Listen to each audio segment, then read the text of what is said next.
Welcome to the Deep Dive. Today, we're getting into a really interesting piece of work. It's called Adam's Origin, Volume 1. By Seyed Mohammad Hosseini. Yeah, and it offers a pretty unique way to look at some, well, really big questions about existence. Definitely. So our goal here is to unpack the main ideas, the core arguments that Hosseini is putting forward. It's certainly a viewpoint that pushes against the grain. Hosseini, the author, Iranian, born in 1969. Right. He's done a lot writing, directing, acting, broadcasting. And he has this background in physics, which is interesting. I thought so too. Eh. And he was apparently quite well known on Iranian TV. Yeah, a popular figure before he relocated to the US. That's where he started Radio Pastu. And central to his whole approach, it seems, is this idea about knowledge itself. Absolutely. He really emphasizes that real understanding, true knowledge, comes from your own experience. From contemplation, right? Not just reading other people's thoughts. Exactly. He has this very vivid term for that intellectual excrement. Wow. Okay. So he thinks a lot of academic work, even religious texts, just kind of repeat old ideas without real thought. That's the gist of it. Recycling, perhaps, the foolishness, as he might put it, of past thinkers. So the big question driving this book is, what? The purpose of it all? Where did everything come from? Pretty much. The purpose and origin of creation. And he kicks things off by, well, expressing a fair bit of doubt about the usual answers. The ones from science and religion, you mean? Yeah.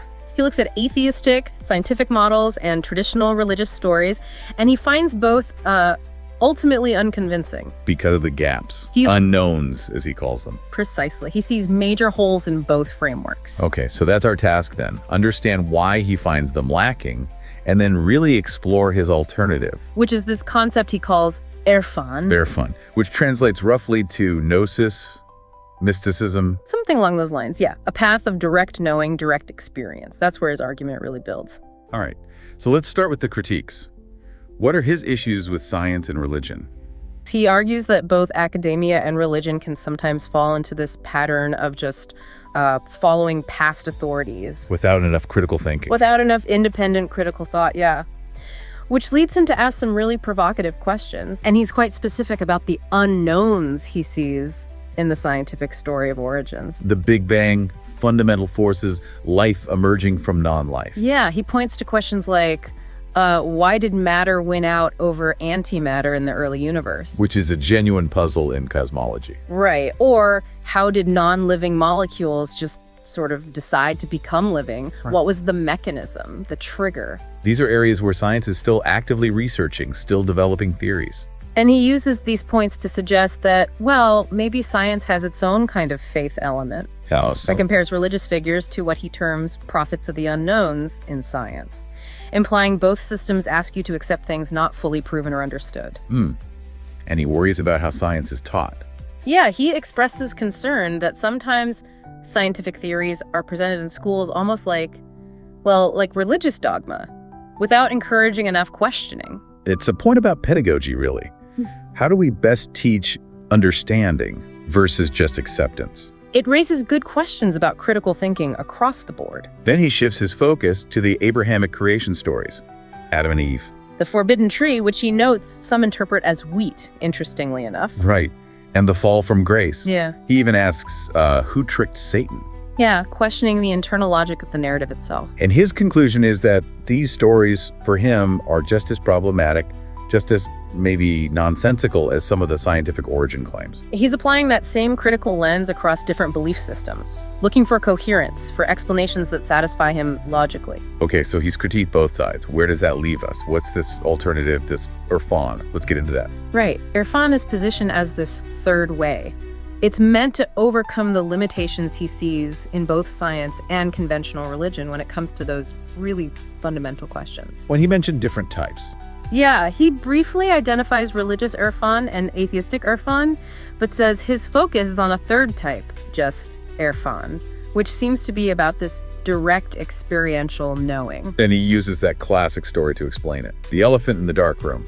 Exactly. The blind men touching different parts, the tusk, the leg, the trunk. And each one thinks they understand the whole elephant based on their limited piece. That's his analogy for science and religion. He says they each grasp only a fragment of the truth because they lack sufficient light. And the light here is Irfan, gnosis. It seems so, that deeper understanding that comes from direct perception, not just theory or faith. So what does Irfan actually involve? How does one get this light? Well, for Hosseini, the core of Irfan is direct personal experience, observation. It's not about learning from books or believing doctrines unquestioningly. And the first step is quite radical, isn't it? Seeing God. It is. That's his starting point. Yeah. A direct experiential encounter with the divine, however that's understood. That sounds challenging. How does he make that seem achievable? He uses another analogy. Imagine seeing a dark shape far away. You don't know what it is. Okay. But as you get closer, as you observe more carefully, you start to see details. You realize, oh, it's a tree. So knowledge grows through direct, closer observation. Precisely. Irfan is like that process. Direct experience leads to clearer, deeper understanding of reality. Got it. And this leads to a major critique of how many religions operate. Yes. He argues they often demand faith first.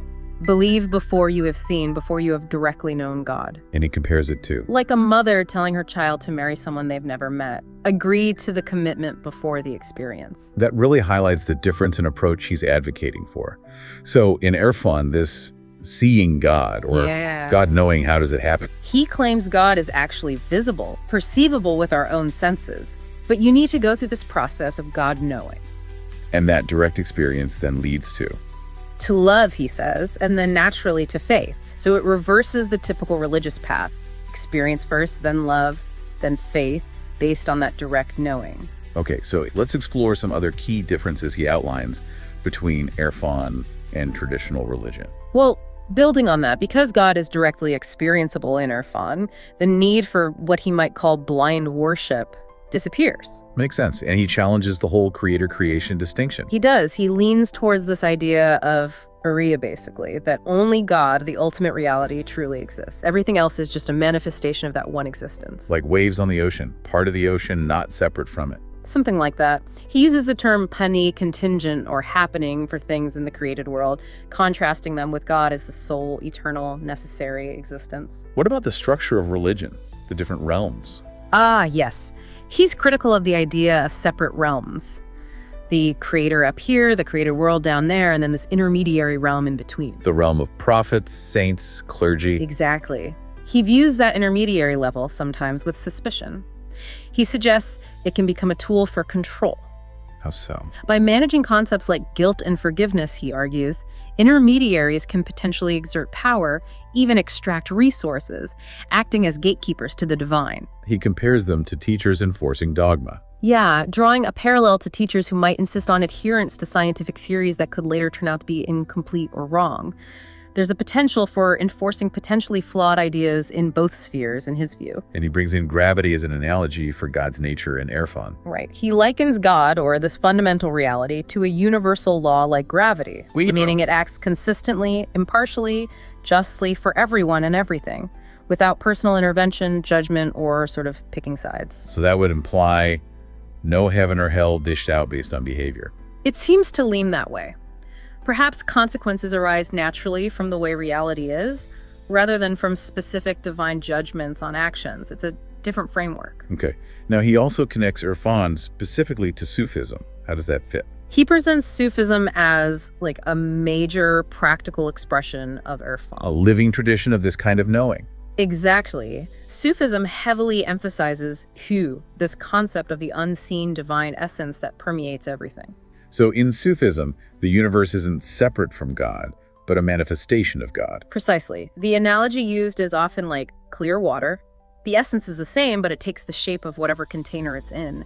The appearance differs, but the underlying reality, the water, is one. And Sufism talks about the Susi's, the perfect human. What's that about? The Insani Kamil, yes. This figure is seen as the most complete, the ultimate manifestation of the divine essence. Examples being? Figures like the Messiah or the Mahdi in Islamic tradition are often seen in this light within Sufism. And what makes them different, according to Hosseini's reading? He highlights the idea that the perfect human isn't born in the usual way, isn't bound by ordinary human limits. More than just an enlightened person. Oh, yes. Some interpretations describe the perfect human as essentially the creative principle itself, the manifestation of the divine spirit that shapes reality. Wow. How does he explain that relationship to the divine? He uses that analogy of the ocean and the drop. God is the ocean, the perfect human is a drop, but chemically, H2O, they are the same essence. Okay. Another one is the writer, the pen, and the letters. God is like the writer, the divine essence, She, is the pen, and the universe is the text being written. So the perfect human is like the pen itself, embodying the creative act. Something like that, yes. The conduit through which the divine essence manifests completely. All right, so how does one actually get to this state of Irfan, this knowing? And how would you recognize this perfect human? Well, the path of Irfan, he says, leads ultimately to deep self-knowledge. Self-knowledge is the key. It seems to be.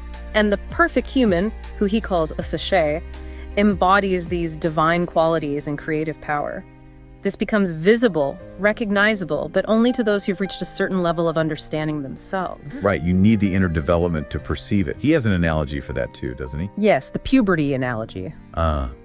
Explain that. Just like a young child can't really grasp the concept of sexuality before they mature physically, he suggests people can't fully grasp God or recognize the perfect human before reaching a kind of intellectual or spiritual maturity. So understanding has developmental stages. Seems to be the idea. And he critiques religions again here for, in his view, sometimes creating a God that's too distant, too unknowable. Which actually hinders reaching that necessary maturity. That's the implication. It prevents the direct knowing he thinks is essential. And just to round off his critique of limitations, he brings it back to science and the vastness of the unknown. Yeah, he really emphasizes how little we actually understand, even with all our scientific progress. The universe is huge, complex. Exactly.